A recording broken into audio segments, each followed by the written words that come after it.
24 Viktor Yanukovych, b. 1950, initially won the 2004 election, but widespread allegations of election fraud led to the Orange Revolution, and Yushchenko became president instead.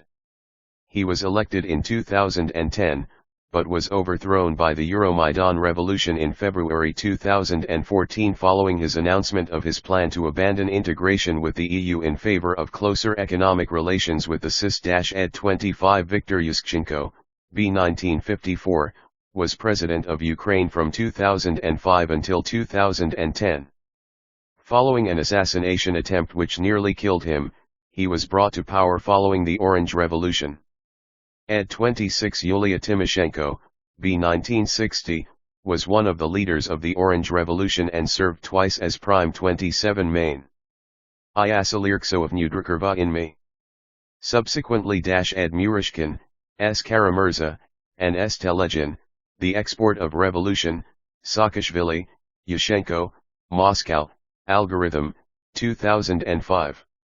28 Vladimir Putin, Statement and Discussion at the Munich Conference on Security Policy, at archive.kremlin.ru/appears/2007/02/1737 underscore type 63374 type 63376 type 63377 type 63381 type 82634 underscore 118029 John McCain, America Must Be a Good Role Model, in Financial Times, March 18, 2008.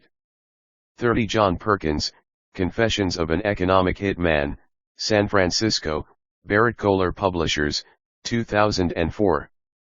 31 Igor Yurgens, b. 1952, is Vice President of the Russian Union of Industrialists and Entrepreneurs, RUIE, and is Chairman of the Institute of Contemporary Development, and has been called the voice of the oligarchs.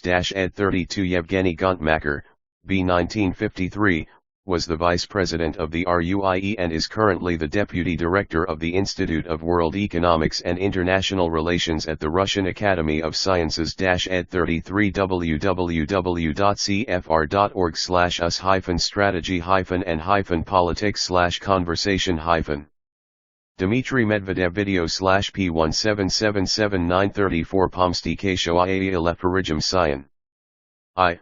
BN 21091644F, Aurbsis Nizitoim Tatidfoim Tiers Beopt the Esiakalf Najro Ealp, O een set pofreshu en lionarius co.enso erti.ums in 35 www.cfr.org/global-governance/world-fed/world-fed-new-threads-challenges-video/P87421 P761136 www.cfr.org/Russian-Fed/conversation-Sergey-B-Ivanov-video/P2457-837 Biden tried to dissuade Putin from participating in the election, Newsland, Sofia Sarjevalch. December 3, 2011, www.news/details/ID/653355138 Alexander Dugin, Nazultan Nazarbayev's Eurasian Mission, Moscow, Eurasia Publishing, 2004. 39 The Eurasian Mission, Policy Papers of the International Eurasian Movement, Moscow, 2005. English edition, Eurasian Mission, An Introduction to Neo-Eurasianism, London, Arctos, 2014. The Eurasian Movement is Alexander Dugin's own organization. Ed. 40 Alexander Dugin, Ethno-Sociology, Moscow, Academic Project, 2011. Chapter V The Point of Bifurcation in the Geopolitical History of Russia. To complete our summary of Russia's geopolitical history, we can present its general results. First, the spatial logic of the history of Russian statehood is unambiguously revealed. This logic can be summarized as expansion to the natural borders o northeast Eurasia, Turan, with the prospect of extending its zone of influence beyond its boundaries, perhaps on a planetary scale. This is the main conclusion that we can draw from a consideration of all periods of Russian political history, from the emergence of Kievan Rus up to today's Russian Federation and the post-Soviet space. Initially, Rus was formed in western Turan, where the imperial forms of other Eurasian peoples had existed, including Scythians, Sarmatians, Huns, Turks, and Goths. From the Kievan center, an integration of concentric circles on all sides occurred, leading to the first embodiment of the Russian state, whose outer limits circumscribed the resplendent campaigns of Sviatoslav I. Later, this geopolitical form was strengthened and slightly altered, losing control over some territories and gaining it over others.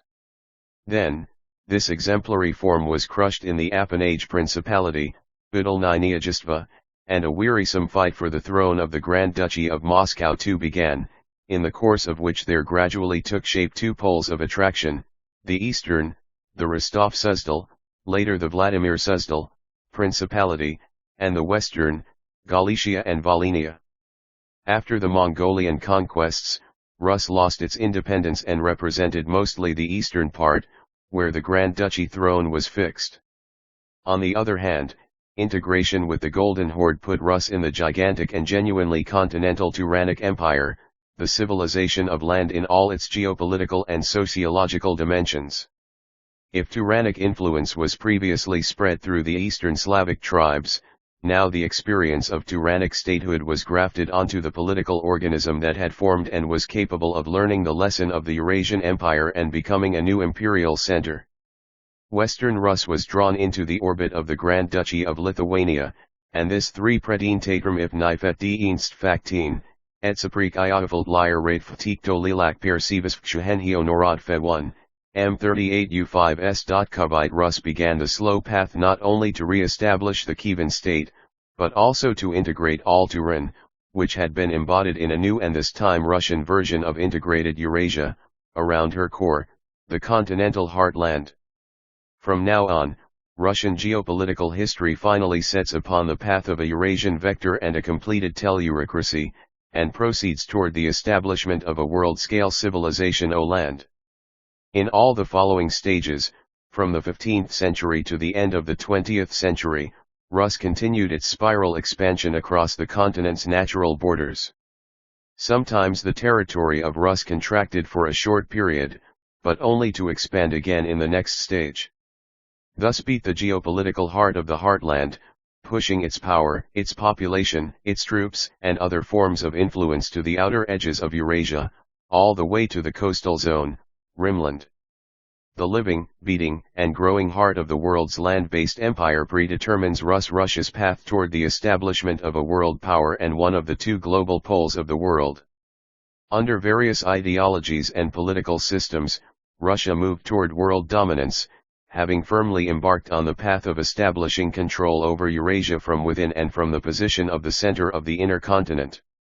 From the end of the 18th century, it collided in its expansion with the British Empire, the embodiment of the global civilization of the sea. In the 20th century, this confrontation led smoothly, on an entirely new ideological level, into the 20th century to a confrontation with the next global maritime pole, the USA. In the Soviet period, the Great War of Continents reached its apogee, the influence of the civilization of land as the USSR extended far beyond the borders of the Russian Empire and beyond the borders of the Eurasian continent into Africa, Latin America, and Asia. Precisely this vector of continental, and later global, expansion, carried out in the name of the heartland, teleurocracy, and the civilization of land, is the spatial meaning, Rom-Sin, of Russian history. All intermediate stages and all historical fluctuations and oscillations along this path were nothing other than the rotation of real historical events around a central geopolitical channel. Retreats, roundabout maneuvers, and delays do not change the principal vector of Russian history. Through this analysis of Russia's geopolitics, we can geopolitically assess today's state of affairs and mark out the vector of its geopolitical future. It is clear that Russia's geopolitical position after Gorbachev's reforms, the collapse of the USSR, and the period of Yeltsin's rule is an almost catastrophic step backwards and a failure of the geopolitical matrix which was moving throughout the previous stages, without exception, toward spatial expansion. From the end of the 1980s, Russia started to swiftly lose its positions in the global space of the world, positions it had conquered with such difficulty and through so many deaths across many generations of the Russian people. The losses we suffered at this time are not comparable with the time of troubles or with the results of the Brest-Litovsk Treaty. Even the campaigns of Napoleon and Hitler, which brought countless deaths, were short, and territorial losses were swiftly restored and recovered, and sometimes even resulted in territorial gains. The uniqueness of today's geopolitical cycle lies precisely in this: it has lasted unusually long. For Russian history, its losses have not been compensated for by any acquisitions, and the catastrophic paralysis of the state's self-consciousness is not counterbalanced by any striking personalities, adequate leaders, or successful operations. This engenders a well-founded anxiety about the condition in which Russia finds itself today and apprehension over its future. The most dispassionate and impartial analysis of Russia's geopolitics shows that today's position is a pathology, a deviation from its natural, undeniable historical trajectory. We can consider the Mongolian invasions the sole analogy, resulting in its loss of independence for 2 centuries, but even that was compensated for by the fact that during this period Russia imbued the experience of Eurasian continental teleurocracy, a lesson it learned well and later used to establish global power.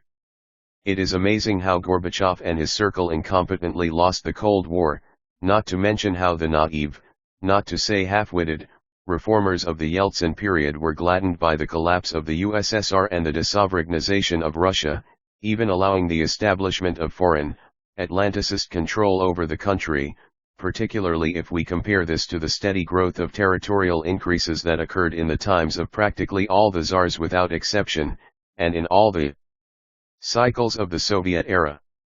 In the general ranks of Russian potentates, the names of Gorbachev and Yeltsin can only stand alongside the names of Yaropolk IV, False Dmitry V, Shishky VI or Kerensky. Their personalities and their politics were a complete and unmitigated failure. The normalization of Russia's natural historical vector only occurred with Putin's coming to power, when the process of collapse, and thereby Russia's ultimate death, was stopped or at least postponed. But the contradictions of the Putin era and especially the period of Medvedev's rule, sometimes reminiscent in certain ways of the era of Gorbachev and Yeltsin, does not allow us to be sure that the recurrent trouble is behind and that Russia has entered its natural, continental Eurasian orbit again. We want to believe in this, but, alas, there are not yet enough grounds for such belief. All Putin's geopolitical reforms, positive in the highest degree, have one exceedingly important shortcoming: they are not irreversible. They have not passed the point of no return. They can anytime undergo the destructive processes that prevailed at the end of the Soviet era and in the democratic 1990s. Russia's geopolitical future is questionable today, because its geopolitical present is debatable. In Russia itself, a hidden confrontation occurs among the political elite between the new Westernism, Atlanticism, and gravitation toward the constants of Russian history, which necessarily gives us Eurasianism. We can draw a few conclusions from this about coming geopolitical processes. The duration of this deep geopolitical crisis, drawn out longer than all previous ones, and its insurmountability up to today, indicates that the geopolitical construct of the heartland finds itself in a confused state, reflected not only in strategy and foreign policy, but also in the quality of the elite and in the overall condition of society. Consequently, serious and perhaps extraordinary efforts across many spheres are needed to get out of this situation, including social and ideological mobilization. But this, in its turn, demands a strong-willed and energetic personality at the head of government, a new type of ruling elite and a new form of ideology. Only in this case will the main geopolitical vector of Russian history be extended into the future. If we grant that this will happen presently, we can guess that Russia will take the lead in building a multipolar world and will embark on the creation of a versatile system of global alliances. These will be aimed at undermining American hegemony, and Russia will emerge anew as a planetary power in the organization of a concrete multipolar model on principally new foundations, proposing a broad pluralism of civilizations, values, economic structures, and so forth. In this case, Russia's influence will grow rapidly, and the basic vector of its development toward being a world power will be renewed. Precisely such a scenario can be placed at the basis of a non-contradictory geopolitical doctrine for Russia, which can be called on to provide it with a plan to remain faithful to its historical and civilizational ambitions in the future and its spatial meaning. But we cannot rule out that events will unfold according to a different script and that the protracted crisis will continue. In this case, Russia's sovereignty will again weaken, its territorial integrity will be questioned, and the processes of the degeneration of the ruling elite and the depressed condition of the broad masses will corrode society from within. In tandem with effective policies carried out by the civilization of the sea and its networks of influence in Russia, this could lead to the most destructive consequences. In this case, it will be pointless to speak of Russian geopolitics. In our society, some support the view that this time, Russia need not have global or imperial ambitions, thinking that the country is in no condition to allow this, but they also agree that it must not fall apart and degrade, as in the previous stage. Supporters of this point of view, however, do not take into account that in contemporary circumstances, to try to preserve our sovereignty at today's level while not making any attempt to expand and strengthen it cannot succeed for long, since the USA and the civilization of the sea have already overtaken Russia for the most part. When the separation between the two becomes critical, the forces of Atlanticism will not hesitate to strike a decisive blow against their primary adversary in the Great War of Continents. All discussions that claim that the West no longer views Russia as a rival and is only concerned with the Islamic threat or with the growth of China's potential are nothing but a diversionary tactic, and weapons in an information war. Every American strategist who received a good education cannot fail to understand the laws of geopolitics, cannot fail to know Mahan, Mackinder, Spickman, and Bowman, and cannot ignore Brzezinski or Kissinger. The American elite are perfectly aware of their Atlanticist nature and remember the important formula of the geopoliticians about how to achieve global dominance: who rules Eurasia rules the whole world. Therefore, geopolitically, it is unfounded and empty to hope that Russia will be able to preserve itself in the reduced and regional form in which it now exists, after repudiating mobilization, a new round of expansion, and any participation in world historical processes on behalf of the civilization of land, expressed today in the principle of multipolarity. In this is the meaning of the entirely fitting formula: Russia will either be great or will not be at all. 7. Russia will not be able to become a normal country by inertia and without effort. If it will not begin a new cycle of ascension, it will be helped in entering a new round of decline. And if this happens, then it will be impossible to say on what stage the recurrent cycle of fall, crisis, and catastrophe will end. We cannot rule out the disappearance of our country from the map. After all, the Great War of Continents is the genuine form of war, in which the price of defeat is disappearance. We should not concentrate too much on this gloomy prospect, since the future is open and largely depends on efforts undertaken today. As the Italian writer and political thinker Curzio Malaparte said, nothing is lost until everything is lost. 8. Therefore, we should look toward the future with reasonable optimism and create this great continental Eurasian future for Russia with our own hands.